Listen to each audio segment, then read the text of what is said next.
आज का मेरा टॉपिक है विंटर वेजिटेबल्स के लिए मिट्टी कैसे प्रिपेयर करें। मिट्टी जितना अच्छा होगा फसल भी उतना ही अच्छा होगा। ये मेरे रेनी सीजन में लगाई गई ओल और रतालू के फसल है, जिसको लगाते टाइम सिर्फ गार्डन वेस्ट और किचन वेस्ट डालकर उसके ऊपर मिट्टी डालकर मैंने रतालू और ओल की कंद को लगा दिया था, क्योंकि ये इनको और कुछ खाद की ज़रूरत नहीं थी। ये इसी मटेरियल में ही बहुत बड़े बड़े कंद बैठते हैं। पिछले साल की रतालू और ओल हार्वेस्टिंग वीडियो अगर देखेंगे तो आपको पता चल जाएगा। हाँ, बहुत बड़े बड़े ओल और रतालू, साथ में ढेर सारे अदरक और हल्दी जो साल भर मैं अपने खाने में इस्तेमाल करती हूँ, ये सब छोटे छोटे क्रेट में ही लगाया था और उसी से ही ढेर सारे रूट वेजिटेबल्स मुझे मिल जाती है। क्योंकि इनकी मिट्टी जिस तरह से बनाना चाहिए वो हमेशा मैंने आपके साथ शेयर किया हुआ है। इन्हें सूखे पत्ते, गार्डन वेस्ट और किचन वेस्ट डाल दो तो ये बहुत अच्छे से हो जाते हैं। विंटर वेजिटेबल्स लगाते टाइम ऐसे ही हम गार्डन वेस्ट, किचन वेस्ट डालेंगे ही, लेकिन उसकी मिट्टी अलग होनी चाहिए। क्योंकि जितने सारे न्यूट्रिशन हमारी मिट्टी में होती है वो बारिश में धुल गई हैं। तो क्या क्या न्यूट्रिशन डालना चाहिए वो इस वीडियो में आज मैं बताऊंगी। गुड मॉर्निंग, नमस्ते, मैं दुर्गा पॉट टू प्लेट में आप सभी का स्वागत करती हूँ। मिट्टी प्रिपरेशन बताने से पहले ये देखिए दोस्तों, भुट्टा या कर्न है जिसमें ऐसे 2 भुट्टे आए हुए हैं। तो ये जो ऊपर वाला है उसमें दाना बड़ी हो जाएगी। ये पकने के बाद आप उसको जला के खा सकते हैं, लेकिन ये छोटी वाली जो होती है उससे आप सूप में इस्तेमाल कर सकते हैं। ये छोटी वाली में बड़ी दाना नहीं बैठेगी, इससे बेबी कॉर्न कहा जाता है। कमेंट करके ज़रूर बताइएगा क्या आप इसके बारे में जानते थे। अब ज़्यादा देरी नहीं करते हुए टॉपिक पे आते हैं। विंटर वेजिटेबल्स के लिए मिट्टी कैसे प्रिपेयर करना चाहिए। तो पहला पॉइंट है, क्या मिट्टी को धूप दिखाना चाहिए। इसके आंसर है हाँ और नहीं भी। ऐसे कंटेनर जिसकी पेड़ जड़ जनित रोग, निमाटोड जैसे रोग में ग्रसित होकर मरा है, तभी उसको धूप दिखाना है, नहीं तो धूप दिखाने की ज़रूरत नहीं है।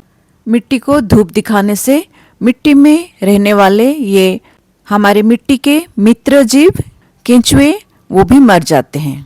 जो हम किचन वेस्ट और गार्डन वेस्ट हमारे कंटेनर भरते टाइम नीचे हम डालते हैं, उन्हें ये खाकर उन किचन गार्डन वेस्ट को बहुत जल्दी डिकम्पोज कर देते हैं, लेकिन यही मर जाएंगे तो कंपोस्टिंग प्रोसेस स्लो हो जाएगी। इसलिए मिट्टी को धूप दिखाने की ज़रूरत नहीं है।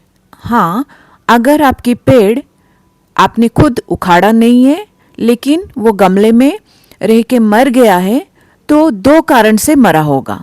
पहला, बहुत ज़्यादा पानी अगर जमा हो जाता है और नीचे ड्रेनेज होल नहीं है, तब ज़्यादा पानी के वजह से पेड़ मर जाता है। दूसरा, जड़ जनित रोग यानी निमाटोड जैसे रोग से भी पेड़ मर जाता है। उस कंडीशन में गमले का या कंटेनर का मिट्टी को आप धूप दिखा सकते हैं। हर 6 महीने में हम अपनी कंटेनर की मिट्टी नेक्स्ट सीजन के लिए प्रिपेयर करते हैं। तो उस 6 महीने में हमारी कंटेनर के नीचे डली हुई किचन और गार्डन वेस्ट पूरी तरह डिकम्पोज हो जाता है। उसको डिकम्पोज करने के लिए ये केंचुए हमारी मदद करते हैं। साथ में कुछ सूक्ष्मजीव भी इस मटेरियल को खाकर बहुत जल्दी डिकम्पोज करते हैं। पहले तो ये जो मटेरियल हम डालते हैं इन्हें कार्बनिक पदार्थ कहा जाता है। इन कार्बनिक पदार्थ को खाकर 6 महीने में डिकम्पोज करके मिट्टी में कन्वर्ट करने के लिए जो सूक्ष्मजीव बनते हैं मिट्टी में, उन्हें धूप पसंद नहीं है। धूप में वो मर जाते हैं। जितना आप मिट्टी को धूप दिखाएंगे, आपकी मिट्टी की उर्वरता क्षमता उतनी धीरे धीरे कम होती जाएगी। जैसे जंगल की मिट्टी सबसे उर्वर मिट्टी कहा जाता है। जीवामृत या घन जीवामृत बनाने के लिए लोग जंगल की मिट्टी लाते हैं। क्यों? क्योंकि वहाँ की मिट्टी में कोई छेड़खानी नहीं होती है। गर्मियों में जंगल के पेड़ों में ढेर सारे पत्ते रहती हैं और अपनी मिट्टी को जंगल ढक कर रखती है।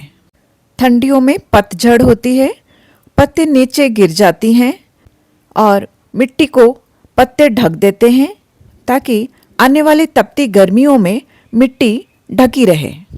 नेचर से सीखकर हम अगर गार्डनिंग करेंगे तो हम गार्डनिंग में सक्सेस जरूर पाएंगे।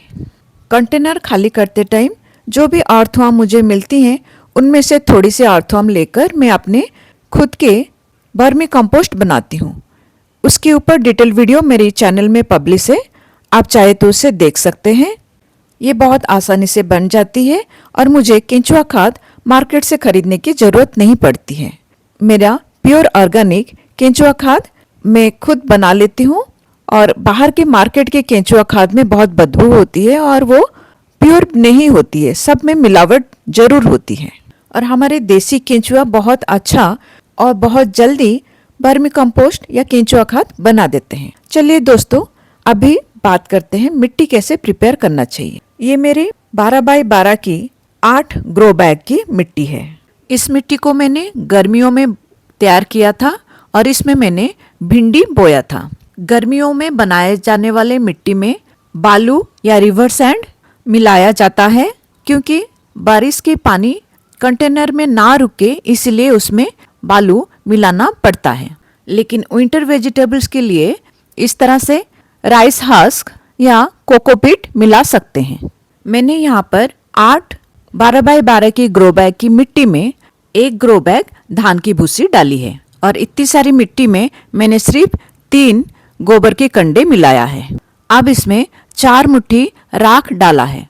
राख डालना जरूरी है क्योंकि बारिश में मिट्टी हमारी एसिडिक ज़्यादा हो गई है और राख मिट्टी के पीएच लेवल बैलेंस कर देगा। इसमें मैंने 2 मुट्ठी चूना डाला है। ये बुझा हुआ चूना है, बंसारी के दुकान में, पान की दुकान में ये सब मिल जाती है। चूना कैल्शियम का सोर्स होती है, इसे जरूर मिलाना चाहिए। अब ये लाल रंग का जो मिला रहे हैं वो है गेरू, जो हम अपने मिट्टी के गमलों को कलर करने के लिए इस्तेमाल करते हैं, वही गेरू है। ये गेरू आयरन का रिच सोर्स होता है, इसीलिए इसको भी मिलाया है। ये सिर्फ 2-3 मुट्ठी गेरू है। उसके बाद नीम खली के पाउडर 100 ग्राम मिलाया है और सरसों खली भी 100 ग्राम मिलाया है। मिट्टी बनाते टाइम ज़्यादा खाद नहीं डालना चाहिए, बेसिक रिक्वायरमेंट डाल देना चाहिए। पौधा बड़ा होने के बाद खाद देने से वो ज़्यादा बेहतर ग्रो करते हैं। ये है ट्राइकोडर्मा, इसे जरूर डालना चाहिए।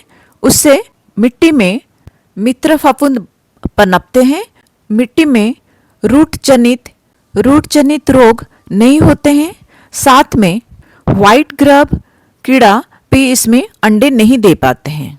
वाइट ग्रब मिट्टी में अंडे देते हैं और वो अंडे बड़े होने के बाद मिट्टी में ही रहते हैं और पेड़ों की जड़ को काट लेते हैं।